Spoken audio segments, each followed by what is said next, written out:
Good evening, folks. This is Mike, and it's time for another episode of Genre Files.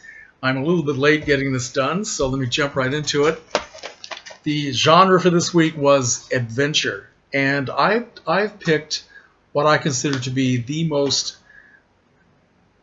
moving adventure saga in all of American mythology. And of course, I'm talking about the adventures of Ozzie and Harriet. Ozzie and Harriet. So who were Ozzie and Harriet? Now, this may seem like a really strange choice for some of you, and a lot of you out there are saying, what was Ozzie and Harriet? Well, Ozzie and Harriet was a long-running mythological adventure. As a matter of fact, it lasted for 14 years. 14 years and 435 chapters until they were canceled. Until they reached the end of their destination. Ozzie and Harriet was a television show that ran from 1952 to 1966, and it's about this wilderness family, a family making their way through the wilderness of early television. It's all there, folks. Drama, love, pathos, ice cream, everything, dancing, music. It's just, it's a bunch of nonsense. No, this is one of the coolest shows that was ever on TV.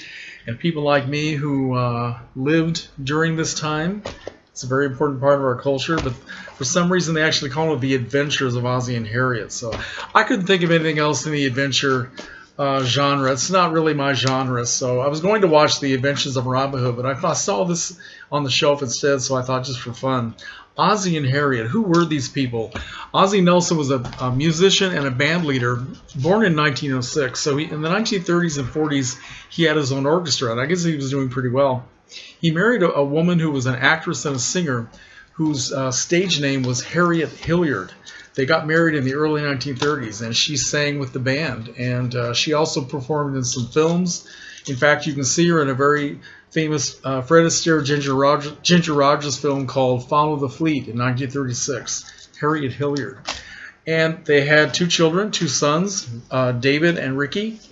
And sometime in the 1940s, they began to do a radio show about their lives, supposedly about the fictionalized versions of Ozzie and Harriet Nelson and their two kids. And they of course played themselves, but they had two kid actors playing the boys. Well, eventually the real life David and Ricky joined in with the radio show, and in 1952 they started the television series. And before that they had a feature film called Here Come the Nelsons, which I've never seen, but that kind of introduced them on the screen. And then they had this enormously popular, successful TV show that lasted, as I said, till 1966. And by that time, the whole culture had changed so much. So Ozzie and Harriet and David and Ricky were a little bit out of it by then. So they finally canceled the show. But this is a phenomenal thing for American culture and American television. And for a lot of you who don't remember the show, Ricky Nelson became one of the leading lights of rock and roll. In 1957, his dad, I guess, decided to make Ricky into a rock and roll star on the show. So Ricky did a cover version of Fats Domino's hit song "I'm Walkin'" on an episode called Rick the Drummer, and it was such a smash hit that not only did he start singing regularly on the show, but he became one of the biggest selling rock and roll stars of all time. Late 50s up into the early 60s. And after a while, every episode of Ozzie and Harriet ended with a little bit of a sort of an early MTV concert of Ricky singing one of his hit songs, or a song that he was trying to make into a hit. And he did that up until the end of the series. Of course, by that time,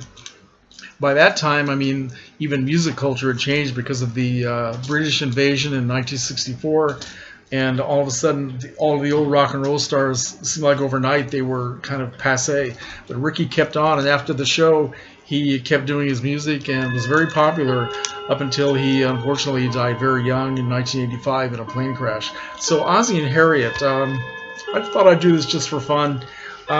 This is a VHS collection, has 8 episodes, 2 on each one of the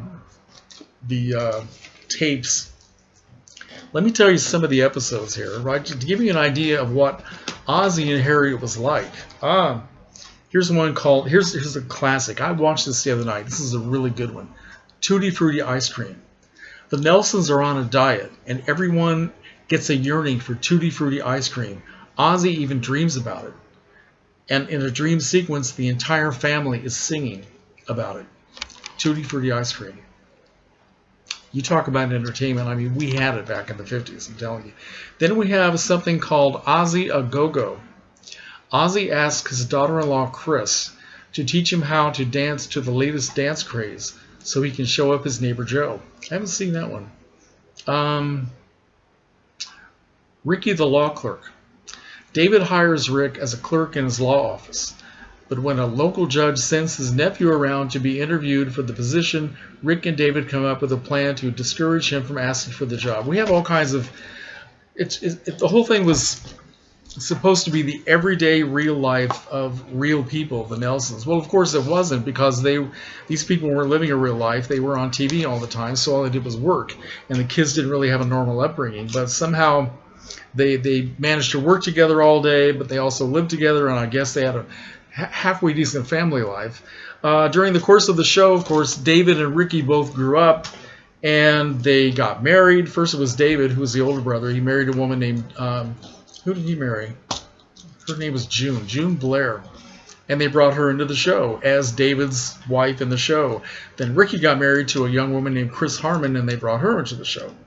So it just got really very strange. But you know, back in the day, we all believed this.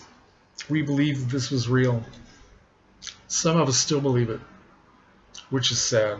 So this is also out on DVD. Here's a nice DVD set that has 100 episodes. But that's only scratching the surface. I mean, 435 episodes. The Adventures of Ozzie and Harriet. Folks, you don't know what you're missing. You talk about culture and adventure, drama, music, love, sex. Well, no, nobody had sex in the 1950s. That's all I'm going to say. Once again, this is just for fun. So I'll see you next week for another Genre Files, if I'm allowed back on the air anyway.